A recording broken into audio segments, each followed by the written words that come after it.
सुप्रभात बच्चों। कैसे हैं आप सब? उम्मीद करती हूँ आप सब अच्छे होंगे। तो बच्चों, आज की कक्षा में हम पढ़ने वाले हैं अध्याय नंबर 7, जिसका शीर्षक है सही मार्गदर्शन। तो बच्चों, इस अध्याय में हमें एक कहानी दी गई है, तो चलिए इस कहानी को पढ़ते हैं। महर्षि सत्यकाम जाबाल के आश्रम में एक बहुत ही अनुशासन प्रिय छात्र था। इसका नाम उपकोसल था। योग्यता उसके चरण चूमती थी। कई अच्छाइयां होने के बाद भी उसमें कुछ कमजोरियां घर घर कर गई थी। इन कमजोरियों की वजह से उसका इंद्रियों पर अधिकार नहीं रहा था। उसकी जिह्वा नित नए व्यंजन खाने के लिए लालायती ललायत रहती थी। महर्षि सत्यकाम जाबाल अपने शिष्य उपकोसल को इन बुराइयों को ज्ञान जान चुके थे। इसके इसलिए वे उसे उपदेश दिया करते थे। वत्स, ब्रह्मचर्य काल में सुखों की इच्छा रखनी अच्छी बात नहीं है। इस काल में जितना कष्ट उठा सको उतना ही भविष्य के लिए अच्छा रहेगा। उपकोसल अपने गुरु की बातों को बड़े ध्यान से सुनता और उन पर चलने के लिए वचन भी दे देता था। इस तरह इंद्रियों के वश में रहते हुए उपकोसल के कई साल निकल गए। इंद्रिय इस तरह इंद्रियों के वश में रहते हुए उपकोसल के कई साल निकल गए। इस बीच उसके अन्य साथी अपना अध्ययन पूरा कर दीक्षांत लेकर अपने अपने घरों को लौट गए। इसी प्रकार समय बीतता रहा।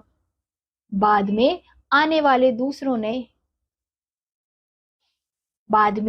आने वाले दूसरे नए शिष्य भी अध्ययन करके अपने घरों को वापस चले गए, पर उपकोसल अपनी बुराइयों के कारण आश्रम में ही बना रहा।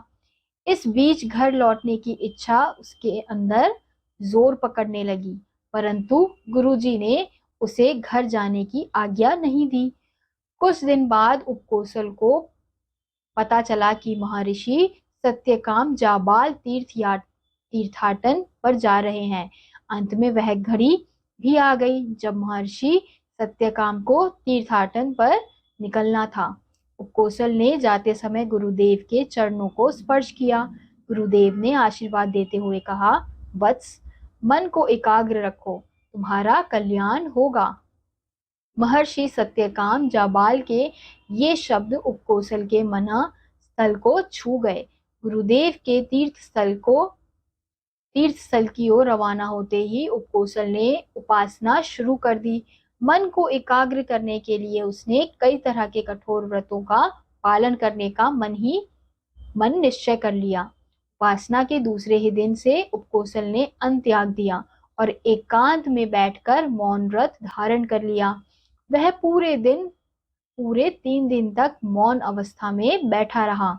अन्न जल का एक दाना भी उसके मुंह में नहीं गया।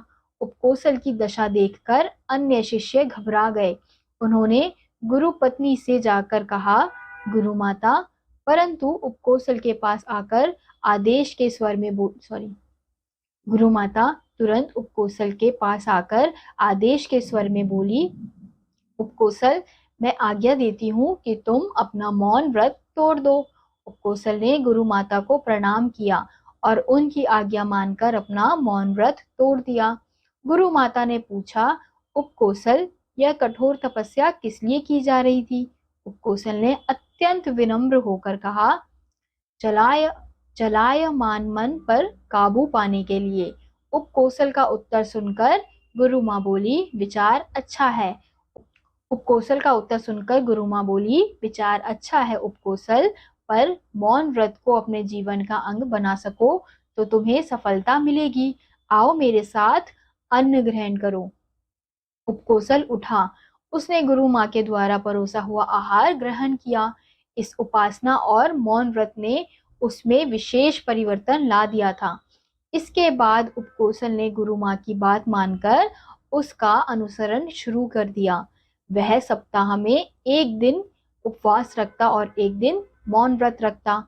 इस प्रकार उपवास और मौन व्रत करते करते उपकोसल को 1 साल हो गया।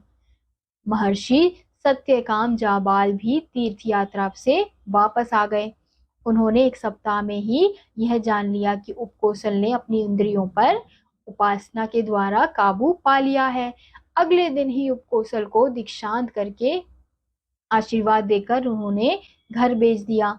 सच्ची उपासना से ही उपकोसल को जीवन की सही राह दिखाई थी। सच्ची उपासना ने ही उपकोसल को जीवन की सही राह दिखाई थी। सच्ची उपासना से ही जीवन को सही मार्गदर्शन मिलता है। तो बच्चों, इस अध्याय से हमें शिक्षा मिलती है, हमें अपनी इंद्रियों पर पूर्ण स्वयं रखना चाहिए। यानी कि जो हमारे दिमाग में, हमारे मन में जो जो चीजें चलती रहती हैं, उसको हमें शांत रखना चाहिए। जैसे पहले के समय में क्या होता था कि विद्यालय, स्कूल ये सब नहीं होते थे। पहले के समय में लोग आश्रम में जाकर ही अपने अनुशासन को बढ़ाते थे। जो ऋषि मुनि लोग होते थे वो बच्चों को, जो छोटे बच्चे होते थे उनको अनुशासन सिखाते थे। तो उपकोसल भी उन्हीं में से एक बच्चा था। अब वो अच्छा था, बहुत अच्छा विद्यार्थी था, अच्छा छात्र था, लेकिन उसकी भी कुछ बुराइयां थी कि वो मन में बहुत चीजें सोचता रहता था, मन ही मन में। तो उसके मन में काबू पाने के लिए उसने इस प्रकार की तपस्या की, मौन व्रत धारण कर लिया। तो वो और तपस्या करने लगा। अब जब हम कहीं पे ध्यान लगाते हैं, तपस्या करते हैं, तो हमारा ध्यान क्या होता है, हमारा मन शांत होता है। तो इसी प्रकार से उसने अपने इस मन को शांत करने के लिए तपस्या की, मेहनत की, और उसने उस पर काबू भी पा लिया। तो बच्चों, आपको भी इसी प्रकार से मेहनत करनी चाहिए। अगर आपको लगता है कि आपके अंदर कुछ कमी है, कोई चीज है जो आपको लगता है कि आपको इसे कम करना है, इसे हटाना है, तो आपको भी इसी प्रकार से मेहनत करनी चाहिए। तो इसी के साथ आज का यह अध्याय यहीं समाप्त होता है। उम्मीद करती हूँ आपको यह अध्याय समझ आया होगा। मैं आपसे मिलूंगी अगली कक्षा में। तब तक के लिए नमस्कार।